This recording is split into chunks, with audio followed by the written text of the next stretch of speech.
అందరికీ జేబీఎం. నేను Rajesh Mahasena. Welcome to Mahasen media. జాడా మీకు తెలుసు కదా, బేబచ్చంగా రెచ్చిపోతున్నాడు ఈ మధ్య.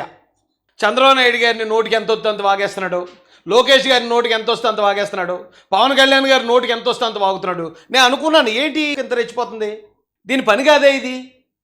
ఇప్పుడు గతంలో జగన్ గారి మీద మేము పోరాడాం. ఎందుకు? డెడ్ బాడీలు డోర్ డెలివరీ చేయటాలు, శిరోమండనాలు చేయటాలు, దళితులకు సంబంధించిన 11,000 ఎకరాలు లాక్కోవటం, దాని గురించి ఎంతోమంది దళిత రైతులు చనిపోవటం, ఎస్సీ పథకాలు రద్దు చేసేయటం, అంబేద్కర్ గారి ఎన్నో చేశారండి దారుణాలు అక్కడ. అప్పుడు ప్రతి ఒక్క దళితుడు రివర్స్ అయ్యాడు జగన్ గారి మీద. కానీ ఇప్పుడు ఏ కారణం లేకుండా ఈ జాడ మామూలుగా కాదండి, బేబచ్చంగా రెచ్చిపోతుంది. పవన్ కళ్యాణ్ పెద్ద దొంగ, పీకింది ఏమీ లేదు కానీ పీకే పేరు ఈడిదే స్టేట్మెంట్ అది. అసలు వీళ్ళు ఏంటబ్బా, ఏదో కారణం ఉంది ఏంటి? చిరంజీవి గారు 30-40 సంవత్సరాలు సినిమాల్లో సంపాదించింది, పవన్ కళ్యాణ్ గారు సంపాదించాడట. ఏమంటే రెడ్ బుక్ అనేది ఏపీ బ్రాండ్ ఇమేజ్ నాశనం చేస్తుందట. యోగి ఆదిత్యనాథ్ ట్రీట్మెంట్ ఇప్పిస్తావు, నీకు దమ్ము ధైర్యం ఉంటే. పెద్ద పెద్ద మాటలండి.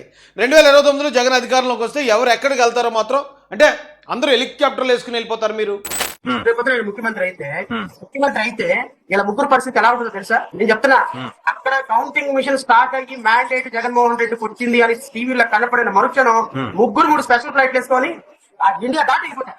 ఏంటి మొన్నటిదాకా జగన్ మీద మురిగింది కదా, సడన్ గా ఏ కారణంతో జగన్ గారికి అనుకూలంగా మారింది? జగన్ గారిని ఎందుకు వెనకేసుకొస్తుంది? సాక్షి మీడియాలో ఎందుకు కూర్చోబెడుతున్నారు? దాంతోపాటు ఇప్పుడు నిన్న రాంబాబుని పరామర్శించడానికి వచ్చి అక్కడ తమ్మినేని సీతారాం పక్కనే, ఇంకొక మార్గాన్ని భరత్ ఇంకో పక్కన మధ్యలో పెట్టారు. ఏటబ్బా, ఏదో జరిగింది సంథింగ్ ఇక్కడ. ఏంటి కారణం ఏంటి? ఇంతలా మురిగించడానికి గల కారణం ఏంటి? ఏమంటే ముగ్గురిని ఏ చెప్పుతో కొట్టాలి వదలని ఆధారాలతో సార్ని బయటపడదు సాక్షి టీవీ. చెప్పుతో కొడతా ముగ్గురిని అంటే అక్కడ ముఖ్యమంత్రి గారు ఫోటో వేశారు, ఉప ముఖ్యమంత్రి గారు ఫోటో వేశారు, అలాగే నారా లోకేష్ గారు ఫోటో వేశారు మంత్రివర్యులు. ఈ ఇక్కొచ్చి వాళ్ళ చెప్పుతో కొడతా అని మురిగించి దాన్ని మళ్ళీ సాక్షి టీవీలో వేసుకుని సాక్షి పేపర్లో దీని గురించి వార్త రాసుకుని, ఏంటి సునకానందం వైసీపీ వాళ్ళకి ఏంటయ్యా ఇది? ఏం పద్ధతి ఇది? జగన్ గారిని ఎవరైనా మాట్లాడే గెలగెల కొట్టేసుకుంటారు, కింద మీద పడిపోతారు, బట్టలు చింపేసుకుంటారు. మీరు ఎలాంటిగా మురిగించవచ్చు. అయితే ఒక సీక్రెట్ ఆడియో ఒకటి నా దగ్గరకు వచ్చింది, సీక్రెట్ ఆడియో. అయితే గతంలో జగన్ గారి మీద అలాగే మురిగింది. జగన్ గారు అప్పుడు చేసిన అన్యాయాలన్నీ కూడా క్వశ్చన్ చేసింది. అయితే ఓకే, అప్పుడు అలా చేశాడు కదా, సరే ఇతను పార్టీ పెట్టాడు, పార్టీ నాయకుడిగా, పైగా ఈడు పుట్టుకు ఒక దళిత పుట్టుకు పుట్టాడు కాబట్టి ఓకే కోపం వచ్చి మాట్లాడేమో అనుకున్నాం. కానీ ఒక ఎజెండా, రహస్య ఎజెండా ఉందని మనకు తెలియదు. అప్పుడు గతంలో ఇలా మొరగడానికి గల కారణం ఏంటంటే అండి, సాధారణ బయట నాకు మీ దగ్గరకు వచ్చే ముందు 5 సీట్లు అడిగారు. 170 దగ్గర 5 సీట్లు, మిగిలిన 170లో పోటీకి నియోజకవర్గానికి 1 కోటి నాకు ఇచ్చేయండి, 170 కోట్లు ప్లస్ 5 సీట్లు అని అడిగాడు.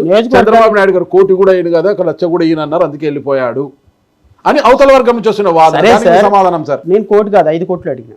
నియోజకవర్గానికి 5 కోట్లు, 5 crores ఇవ్వాల్సిందే, 5 సీట్లు ఇవ్వాల్సిందే. వాళ్ళు ఏమన్నారు? There ends the matter. అంటే గతంలో ఈడు జగన్ గారి మీద మురిగింది, నిజంగా జగన్ చేసిన అన్యాయాల మీదో లేకపోతే దళితుల తరపున మొరగలేదు. ఎందుకు మురుగడేట? చంద్రబాబు నాయుడు గారిని నియోజకవర్గానికి 5 కోట్లు, 170 నియోజకవర్గాలకి 170 కోట్లు అడిగారంట అని నాగరాజు అడిగితే, లేదు 5 కోట్లు అడిగాను అన్నాడు. అంటే 175 × 5 అయ్యి బాబు చాలా ఎక్కువైపోతుంది, దాదాపు 1000 కోట్లు అయిపోతుందేమో. అయితే అన్ని కోట్లు అడిగాడట, 5 సీట్లు అడిగాడట. కేవలం 2 ఇవ్వలేదని ఆ కారణంతో చంద్రబాబు నాయుడు గారి మీద, పవన్ కళ్యాణ్ గారి మీద, లోకేష్ గారి మీద మొరగడం మొదలెట్టింది. సరే మురిగితే మురిగింది, డబ్బులు ఏమన్నారు, లేకపోతే 7 సీట్లు ఏమన్నారు కాబట్టి పోనీ ఉడికిపోయి ఆ డబ్బుల కోసమో, లేకపోతే నేను 5 ఎమ్మెల్యేలు గెలిపించేద్దాం, లేకపోతే ఒక 1000 కోట్లు సంపాదించేద్దాం అనుకుని దురాస్త వచ్చినట్టుంది ఆ జాడ. ఏదండి ఇంతకీ? ఓ కన్నేమో విజయవాడిని, ఇంకో కన్ను విజయాన్ని వస్తుంది రాజమండ్రిలో నిలబడితే. అయితే ఆ డబ్బులు లేక డబ్బులు వచ్చేస్తాయి అనుకుని ఏదో ఆశలు కళ్ళలు కనేసి ఉంటాడు. 1000 కోట్లు వచ్చేస్తా, 1000 కోట్లు ఎక్కడ దయ్యాలి ఎలాగని ఆ ఊహల్లో తిరిగేసి ఉంటాడు. సడన్గా చీ అన్నారు అంట్లోకి, వీడి కోపం వచ్చేసి ఆ ఉడుకుమూతనంతో చంద్రబాబు నాయుడు గారి మీద లేకపోతే ఇలాగా మాట్లాడుతున్నాడేమో అనుకున్నాను. కానీ ఇంకో రహస్య ఎజెండా ఉందని మొన్నే బయటపడిందండి. ఏంటంటే వీడు మొన్న ముద్రగడ పద్మనాభం కనకాలడానికి వచ్చాడు ఇక్కడ కిర్లంపూడి. వచ్చినప్పుడు 30 కార్లు వేసుకుని వచ్చారట వీళ్ళు. 30 కార్లు వేసుకుంటే వాడి అమ్మ పెద్ద మేటర్తో వచ్చాడు రా వీడు అనుకుని చూస్తే 30 కార్లలోంచి 30 మంది దిగారట. అంటే కారుకు ఒకటి డ్రైవర్, కానీ కార్లు కాన్వాయ్ చూస్తే చాలా, అంటే ఇది బిల్డప్ అలాగ ఉంటుంది. అయితే అక్కడ ఇన్నర్ మీటింగ్ పెట్టి ఆ మీటింగ్లో అక్కడ ఉన్న జనంతో మాట్లాడుతున్నాడు వీడు. ఏం మాట్లాడాడు? అసలు ఇంతలా మొరగడానికి గల కారణం ఏంటి? సింపుల్గా అందులో దొరికేసాడు వీడు. ఏంటంటే ఆడు మాట్లాడేది ఉప ముఖ్యమంత్రి నేను మాట్లాడారండి 5 ఉప ముఖ్యమంత్రిని ఇచ్చారు ఎస్సీ ఎస్టీకి తప్పదు లేదు మాట్లాడేవాడు లేదు మళ్ళీ రేపు పొద్దున అందరూ పదవుల కోసం వస్తారు ఈసారి ఒకే ఒక పోస్ట్ ఉప ముఖ్యమంత్రి ఆ ఉప ముఖ్యమంత్రి పోస్టు నీదే నాదే కావాలని నా కోరిక ఏ కాన్స్టిట్యూన్సీ వెళ్ళినా నాకు మీరు డైరెక్ట్ గా నాకు ఉప ముఖ్యమంత్రి మద్దతుతో మీరు రేపు ప్రభుత్వం నన్ను ఉప ముఖ్యమంత్రి ఇటు పబ్లిక్గానే మాట్లాడాడు, వీడియో కూడా ఉంది, ఇదేం సీక్రెట్గా మనం ఇచ్చేసింది ఏం కాదు. అయితే ఆడేం మాట్లాడాడు ఒకవేళ ఇక్కడ క్లారిటీ లేకపోవచ్చు. జగన్మోహన్ రెడ్డి అన్నాడు గతంలో నేను ఎస్సీ ఎస్టీలకి 5 ఉప ముఖ్యమంత్రులు ఇచ్చాను, సరిగ్గా వాయిస్ ఇచ్చేవాళ్ళు లేరు, కానీ ఈసారి ఒకటే ఉప ముఖ్యమంత్రి ఇస్తాను అన్నాడట. వెంటనే మనోడు ఆ ఉప ముఖ్యమంత్రి నాకే ఇస్తాడు, ఆ ఉప ముఖ్యమంత్రి నాకే కావాలని నేను అనుకున్నాను అనగానే ఆ పక్కన ఉన్న ఎవరో ఒక లేడీ మీరే ఉప ముఖ్యమంత్రి అంటుంది అనుకున్నది వేరే విషయం. వీడికి ఉప ముఖ్యమంత్రి ఏంటండి, జగన్ ఇస్తా అన్నాడో లేదో మనకు తెలియదు, కానీ ఎంతకన్నా దౌర్భాగ్యం మరొకట్లేదు. అయితే ఇప్పుడు వీడు పవన్ కళ్యాణ్ గారినో లేకపోతే చంద్రబాబు నాయుడు గారిని లేకపోతే లోకేష్ గారిని వీడు ఇంత దారుణంగా మాట్లాడడానికి గల కారణం ఏంటి? వీడికి ఇప్పుడు ఉప ముఖ్యమంత్రి పదవి ఆశ. ఆ పదవి కోసం న్యాయంగా పరిపాలించే వాళ్ళ మీద కూడా మరుగుతుంది. అంటే ఏ గూటు పక్షి ఆ గూటుకి చేరుతుంది అంటారు కదండి. కన్నింగళ్ళు అందరూ కన్నింగులు తిరిగి చేరతారనుకుంటా. ముంచేద్దాం అనుకున్న వాళ్ళందరూ ఈ గ్రూప్ అంతా గ్రూప్ అనుకుంటుంది.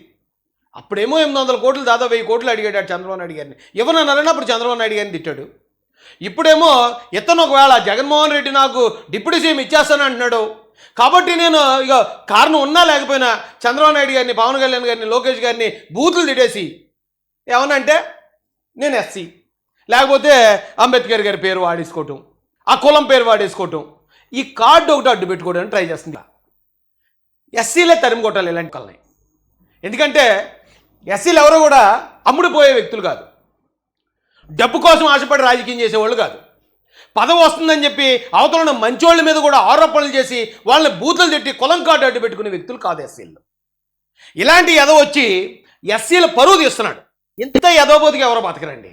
సరే చూద్దాం, ఏది జరిగితే అదే జరుగుతుంది, గుర్తింపు వస్తే వస్తుంది లేకపోతే లేదు. తర్వాత విషయం రాష్ట్రం బాగుందా లేదా, నాయకులు మంచోళ్ళ కదా, చెప్పింది చెప్పినట్టు పరిపాలిస్తున్నారు లేదా, ఇది చూసుకోవాలి తప్పండి. వీడికి ఉప ముఖ్యమంత్రి ఇస్తానంటే డెడ్ బాడీ డోర్ డెలివరీ చేసినా పర్లేదు, దళితులకు శిరోమండలు చేసినా పర్లేదు, ఆ చీరాల కిరణ్ కుమార్ చంపినప్పుడు వచ్చింది నాతో పాటు, అప్పుడు జగన్మోహన్ రెడ్డి గారి మీద దగ్గర పడిపోయేవాడు వీడు.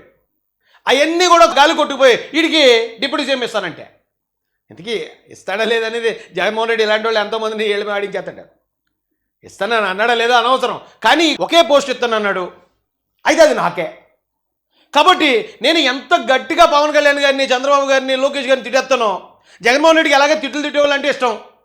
అలా తిట్టినందుకే అంబటి రాంబాబుకి మినిస్టర్ ఇచ్చాడు, అలా తిట్టినందుకే కొడాల నానికి మినిస్టర్ ఇచ్చాడు, అలా తిట్టినందుకే పేర్ని నానికి మినిస్టర్ ఇచ్చాడు, అలా తిట్టినందుకే రోజాకి మినిస్టర్ ఇచ్చాడు. అలా నేను కూడా తిట్టేస్తే నాకు డీసీఎం ఇచ్చేస్తాడు, డిప్యూటీ సీఎం. ఇది ఆశ చూడండి రే, ఆశకు అద్దు ఉండాలి, గులాబీకి సిగ్గు ఉండాలి. ఎదవా ఏం మనిషి, ఏం బతుకుతున్నారు నువ్వు, దళితుల పరువు చెప్తున్నావు కదా ఎదవా, చిచ్చి.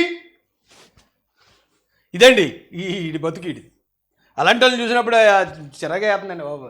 ఏట్రా బాబు సొసైటీ ఎలా మారిపోతుంది రోజు రోజుకి. ఇలాంటి ఎదవలు కూడా నాయకులుగా చలామణి అయిపోయి బయటకు వచ్చేయడం, ప్రెస్ మీట్లు వేయడం, వాళ్ళ దగ్గర వెళ్ళి మళ్ళీ జర్నలిస్టులు మైకులు పెట్టడం, ఏంటి దరిద్రం. ఇన్ని సాక్ష్యాలు ఉన్నా ఎవడన్నా నాకు డబ్బులు ఇవ్వండి అని అడుగుతాడా? పొత్తు ఒకవేళ అడిగావు పోనీ సార్, నీకు వాడి పార్టీ పెట్టుకున్నాడండి, ఎస్ నాకు పొత్తు ఇవ్వండి, ఇక నాకు ఇన్ని సీట్లు ఇవ్వండి, నేను పోటీ చేస్తానని అటు తప్పలేదు. కోట్లు నీకు ఎందుకు ఇస్తారా? కోట్లు ఏం చేసుకుంటే నీకు ఆల్రెడీ ఆ సిరిపోయిన సూట్లు ఉన్నాయి కదా, సరిపోతాయి కదా. కోట్లు అడిగారని చెప్పి సిగ్గు లేకుండా చెప్తున్నాడు మళ్ళీ బయటకు వచ్చి. 5 కోట్లు అడిగారు నియోజకవర్గానికి 5 కోట్లు అక్కడ అడిగాడట. ఇప్పుడేమో డిప్యూటీ సీఎం అడుగుతాడట, డిప్యూటీ సీఎం ఇచ్చేస్తాడనేసి ఇక మంచోళ్ళు కూడా తిట్టేస్తాడట. చెప్పులు ఇచ్చి కొడతారండి దళితులు ఇలాంటి అదో అలాంటి అదో బయటకు వచ్చి తిరుగుతాను.